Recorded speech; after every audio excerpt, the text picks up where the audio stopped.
Bons estudos, pessoal. Vou falar agora acerca do ato administrativo, no tocante ao seu conceito e elementos, também denominado pela doutrina de requisitos. Então, dando uma pincelada aqui, inicialmente, no conceito, o ato administrativo, ele é um ato, logicamente, emanado da administração pública e tem natureza infralegal, ou seja, ele está baseado numa lei, daí a denominação de infralegal. Ou seja, o ato administrativo baseia-se na lei e seu objetivo é cumprir a lei, fazer que a lei seja cumprida. Não é? Então, trata-se de uma declaração jurídica, o ato administrativo, justamente porque ele tem causa, tem fulcro em uma lei. E unilateral, porque ele é determinado, ele é formalizado pela administração pública sem a anuência da outra parte ou das outras partes que vão serem atingidas pelos efeitos desse ato administrativo, então, no exercício, inclusive, do seu poder de império, ou seja, é o Estado impondo a lei através do seu ato. Então, o ato, para que assim seja configurado, ele deve ter um objetivo de resguardar, adquirir, modificar, extinguir e declarar direitos, ou então mesmo impor uma obrigação aos administrados ou para outros terceiros. Então, são apenas aqueles, os atos administrativos, que a administração pratica com seus poderes de direito público. Então, se a administração estiver praticando atos, por exemplo, através de uma sociedade de economia mista, qual seja a Petrobras, por exemplo, né? Não se trata de ato administrativo, porque a sociedade de economia mista, elas são instituições de natureza privada, então regem as suas deliberações as normas de direito privado, portanto, não emanam atos administrativos. Então, justamente nessa supremacia que é configurada do Estado perante ao particular, não é? Então, o ato de império, como se diz, qual seja, a administração manda fazer, manda extinguir o direito, manda criar um direito, então, justamente, a obediência do particular é vinculada, qual seja, deve cumprir o teor do ato administrativo, que tem uma validade de até 2 anos. E, na sua função típica, o Poder Executivo, então, ele determina, ele delibera, ele origina um ato administrativo pela sua função típica, qual seja, o Poder Executivo, ele é responsável pelas ações de Estado, do dia a dia do Estado, através dos seus ministérios, de todos os seus órgãos de administração direta.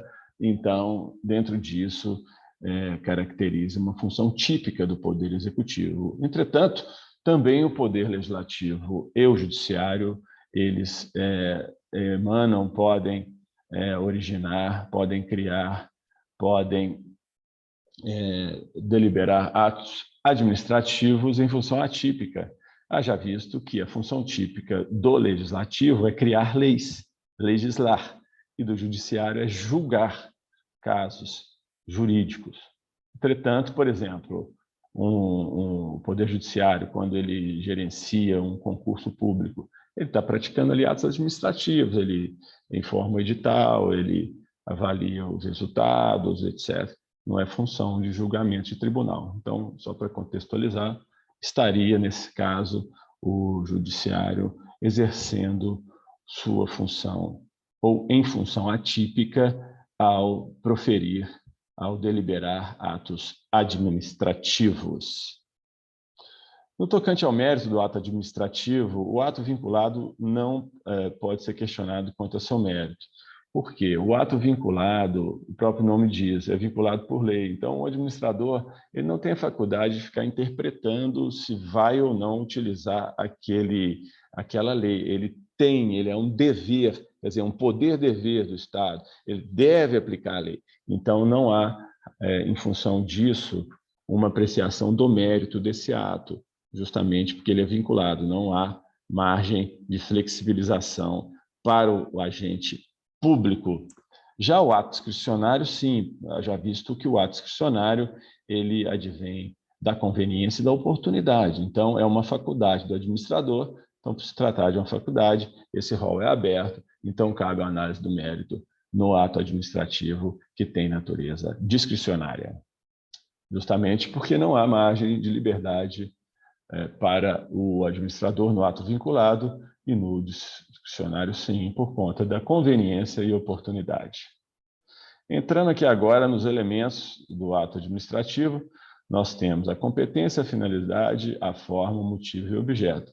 Então, eu vou passar aqui o mapa mental para vocês. Quem estiver interessado, é só dar uma clicadinha embaixo, vai ver aí o mapinha como que ele é, seguindo as instruções aí, caso deseje. Tá ok, pessoal? Então, o elemento ou requisito competência é justamente a atribuição dada por lei a um agente público. Ou seja, um agente público ele tem que estar calçado sua atuação em uma lei, em uma disposição legal. Então, essa atribuição, qual seja esse empoderamento, ele é dado por lei, não é? Qual seja, é o poder atribuído ao agente administrativo por lei para que o mesmo desempenhe suas funções. A própria investidura do agente público em um cargo público. Então, aqui são 3 vícios possíveis no elemento competência. Isso aqui tem que estar ligado, pessoal, cai muito em concurso, tá? Então, é o excesso de poder, e qual seja, é um vício no elemento competência quando, através da efetivação de um ato administrativo, a administração pública exorbita, ultrapassa os limites da competência daquele que emitiu o ato. É um vício sanável quando ele é deliberado dessa forma, qual seja, em excesso de poder, tá certo? Mas para isso, para ser sanado, é necessário a convalidação, desde que o ato, logicamente, esteja contemplando os outros requisitos legais. Então, o excesso de poder pode ser convalidado. Vai ser facultativo quando se tratar de um ato discricionário, qual seja essa convalidação, e será insanável quando se tratar de uma competência exclusiva. Por exemplo, tem um determinado agente público que tem uma competência exclusiva para poder deliberar sobre aquela matéria em específico. Então, nesse caso, é um vício insanável, não pode ser convalidado, portanto, o ato ele perde sua validade desde o início, é nulo. A função de fato é também outro vício do ato administrativo, é o seguinte, aquele agente investido na deliberação desse ato, ele tem competência para realizar aquele fato, aquele ato, porém há vício na investidura, ou seja, ele está ali na investidura, mas essa investidura dele ocorreu por um vício, justamente foi irregular a investidura, não é? Porém, ele é válido perante o terceiro de boa-fé, porque aquele que é afetado pelos efeitos do ato não tem nada a ver com isso, justamente em face da teoria da aparência, que preconiza que o servidor aparenta ser servidor, não é? Então, ele emite esse ato administrativo e também tendo em vista a impessoalidade do Estado, qual seja, o Estado é uma instituição do poder público. Então, aqueles agentes públicos eles representam o Estado. E nessa qualidade, juridicamente, o ato é praticado pelo órgão e não pelo agente. Então, daí vem o fato de o vício, né, na investidura, que é um vício de função de fato, quer dizer, não está na função de direito, mas está na função de fato. É um vício, mas que, porém, ele não viola direitos de terceiros de boa-fé. Aí tem o terceiro vício do elemento, o requisito competência do ato administrativo, que é a usurpação de função pública.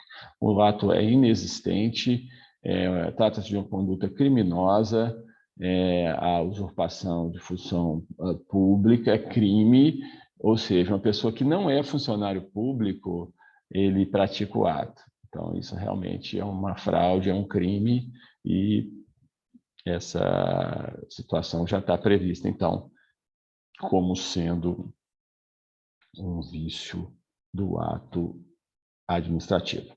Então, resumindo, usurpação de função pública, quem pratica o ato não é agente público, a função de fato, visto na investidura, o ato é válido perante terceiros de boa-fé, e a competência, ou seja, aquele agente público tem a competência, mas ele exorbita a competência, cabendo com validação. Se estiver contemplando no excesso de poder os outros requisitos legais que não sejam a competência em si. A avocação, só para dar uma pincelada, é justamente quando o superior chama para si ato do subordinado, qual seja, ele tem essa prerrogativa para poder chamar. Então, nessa linha, quando ocorre a avocação, a autoridade ele chama para si o superior, porque aí, no caso, ele está chamando a competência para si, não é? Ou seja, uma autoridade transfere para outra autoridade sua competência, mesmo que não haja hierarquia. Nesse caso, justamente, já vem se tratando da delegação. A delegação, ela admite tanto a delegação vertical quanto horizontal, sendo de mesma hierarquia ou não, o ato pode ser delegado, é passível de delegação, e tem os atos indelegáveis. Quem pratica o ato tem que ter poder legal, e se extrapolar a competência, ocorre excesso de poder. Aqui não é abuso de poder, aqui é excesso de poder. Então, na verdade, quem pratica o ato tem que ter o poder legal. Se extrapolar a competência, ocorre excesso de poder, admite convalidação. Então, o ato pode ser anulável, resultante da lei, por ela determinada, requisito de ordem pública, é intransferível e improrrogável pela vontade dos interessados e pode ser delegada, dependendo da administração pública, tanto de forma vertical quanto horizontal para um outro funcionário público, ou da mesma hierarquia, ou de hierarquia inferior. Os atos indelegáveis são atos normativos, decisão de recursos administrativos. Atos normativos também são atos que são as portarias, resoluções, regimentos, enfim, que eles detalham a lei, eles especificam a lei, eles são baseados em lei, mas eles complementam o teor legal. Então, nessa hipótese, os atos normativos não podem ser objeto justamente de delegação, não é? Também decisões da matéria específica do órgão não podem ser delegáveis, contra o delegatário que vai caber mandado de segurança ou outra medida judicial. Ou seja, se a autoridade, desculpa o errinho aqui, pessoal, a autoridade por exercício de função delegada é contra o delegatário, que vai caber mandado de segurança ou outra medida judicial. Existindo competência legal específica, o processo deverá ser iniciado de menor grau hierárquico, apenas para dar uma pincelada. Já a finalidade, ela é um elemento do ato administrativo, justamente vincula a administração que só pode agir cumprindo fins de interesse público. Então, finalidade e fim. Qual que é o fim do ato administrativo? É cumprir finalidades de interesse público. Então, é um elemento ou requisito finalidade. Falamos da competência, agora falando da finalidade, que deve ser o interesse público, não sendo cabível que ele, o agente público, está aqui a carinha dele, possa agir em prol do interesse pessoal, ou seja, com fulcro, com cálculo no princípio da impessoalidade, ou seja, quem está praticando o ato é o Estado, aquele agente público, nessa eventualidade vestido na função, está apenas cumprindo uma função de Estado. Então, o desvio de finalidade, ou seja, um ato praticado sem que esteja em prol, em favor dos interesses do Estado, se torna inválido. É um requisito que confronta a ação do administrador com o princípio da legalidade, inclusive. Então, o efeito jurídico imediato do ato administrativo, justamente, ele tem que estar calçado na finalidade, que é o interesse público, sendo que o vício da finalidade gera ato nulo e sanável. Ou seja, se o ato administrativo for praticado em desencontro, em dissonância ao interesse público, ele é nulo, ou seja, não produz efeitos nenhum, retroage desde a sua edição. Então, nesse caso, é o desvio de poder ou desvio de finalidade, ou seja, o ato não está condizente com os interesses da administração pública, logo, ele é nulo. Então, existe a expressão desvio de poder, não é? É diferente do abuso de poder, que nós olhamos lá no elemento competência, que justamente o abuso de poder é o gênero do qual tem espécie o desvio e o excesso. Lá na competência é o excesso de poder, ou seja, ele pratica um ato exorbitando os seus poderes, né? E pode ser convalidado desde que atenda os outros requisitos legais. Já o abuso seria justamente um vício no elemento finalidade e o excesso de poder é visto no elemento competência. Muito ligado nisso, viu, pessoal? Isso cai muito em concurso. Forma, também é outro elemento requisito do ato administrativo. Vocês estão vendo que eu coloquei aqui o mnemônico, né? Só para decorar. Competência, finalidade, forma, motivo e objeto. Vamos em frente. A forma do ato administrativo deve estar prescrita em lei, então isso está já dentro de uma legalidade, né, formal, praticados em regra de forma escrita, mas, porém, a lei também admite forma verbal. Todo ato administrativo requer forma para sua validade, caso contrário, será mesmo tido por ato nulo. Então, tem que ter uma forma já solene, então, o elemento do ato administrativo, sendo que a inexistência da forma induz a inexistência do ato. Então, ato inexistente, caso que não exista forma do ato. O motivo, que é também um outro elemento requisito do ato administrativo, esse é relevante, não é? Qual seja, é a razão de fato e de direito que determina o ato administrativo. O motivo só é motivo se existir razão de fato e de direito. Se o motivo possui vício, quando o motivo, por exemplo, for falso ou inexistente, ou seja, a administração praticando o ato, ela declara um motivo, que na verdade aquele motivo é falso, o ato será nulo, não passível de convalidação, portanto, tratando-se de uma ilegalidade insanável.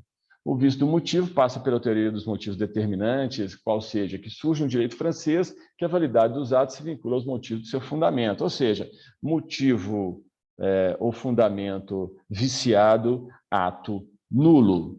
Se o motivo for verdadeiro e existente, o ato será válido por ordem transversal e a razão de fato e direito que seja a prática do ato administrativo deve ser, portanto, válida e legítima. A motivação é outra coisa, a exteriorização dos motivos relacionado com a forma do ato administrativo. Então, quer dizer, tem um motivo, que é o fundamento, e a motivação é exteriorizar esse fundamento através da formatação do ato administrativo. Então, resenhando aqui, o motivo é a situação determinante da realização do ato. É a situação de direito ou de fato que determina ou autoriza a realização do ato administrativo, qual seja a própria gênese, a própria concepção do ato administrativo. Pode vir expresso em lei ou ser deixado ao critério do administrador. No primeiro caso, qual seja expresso em lei, é vinculado. No segundo, discricionário quanto à sua existência e valoração. Ou seja, tem atos que são vinculados. O administrador ele é obrigado, ele tem o poder, né, enquanto integrante da administração pública, mas ele é vinculado a proferir, a editar aquele ato. Já existem atos que podem ou não serem editados, daí a sua natureza de discricionário, qual seja, vão se calçar no critério da sua discricionariedade pela conveniência e oportunidade quanto à sua existência e valoração. O fundamento de fato existe e o fundamento de direito. Os dois têm que coexistir no tocante ao motivo do ato administrativo.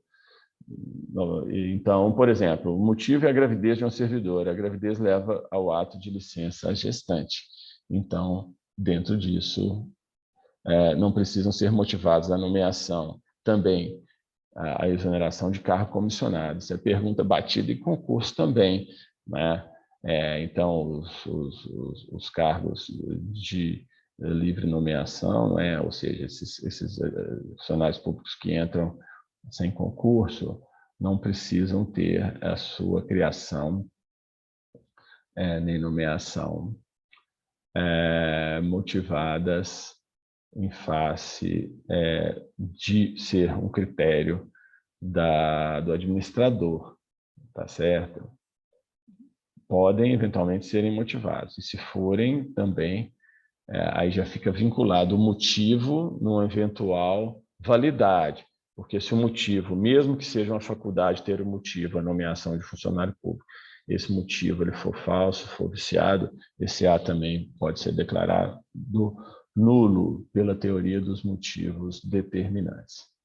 Aí, só para acabar de pincelar, a motivação ali, 1G, previsto no artigo 50, deu uns probleminhas com corretora ortográfica, mas vocês estão entendendo, né, pessoal? Não vou gravar de novo por causa disso não, tá ok? Não sei que vocês queiram, vocês publiquem aí, eu posso gravar de novo, mas acho que não é relevante, tá certo? E o mapa que vai aí abaixo, ele está todo já com essas correções ortográficas, tá ok? Então, previsto no artigo 50 da Lei 9784, dá como motivo de um ato administrativo os fundamentos de um ato anterior. E, por fim, o objeto, que é o outro elemento, o objeto do ato administrativo será a criação, modificação e extinção de situações jurídicas concernentes a pessoas, coisas ou atividades sujeitas à ação do poder público, identifique com o suporte que tem na lei. A criação, modificação, extinção de situações jurídicas, é o objeto, ou seja, o que visa aquele ato administrativo? Ele vai extinguir um direito, ele vai modificar um direito, ele vai criar um direito? Então, daí o objeto do ato administrativo relacionado com situações jurídicas relativas a pessoas, coisas ou atividades sujeitas à ação do poder público. E, por fim, atos negociais, só para dar uma pincelada, está caindo muito em concurso também, é a vontade da administração, aí já não é um ato meramente unilateral, esse ato deve estar em concordância com particulares. Exemplo, licença, autorização, permissão, aprovação, admissão, visto, homologação, dispensa, renúncia, protocolo administrativo. Ou seja, quem quer tirar um visto tem um interesse nisso. Então, quer dizer, a administração, através desse ato negocial, ele concede o visto, mas é um interesse comum que está presente nesse caso. Então, sendo assim, terminamos esse videozinho, vamos continuar outros vídeos acerca do direito administrativo. Agradecemos aí o enorme crescimento do canal, o apoio de vocês, e depois dá uma olhada no mapinha que vai estar embaixo, tenho certeza que vão gostar. Muito obrigado, bons estudos e boa sorte nos seus projetos.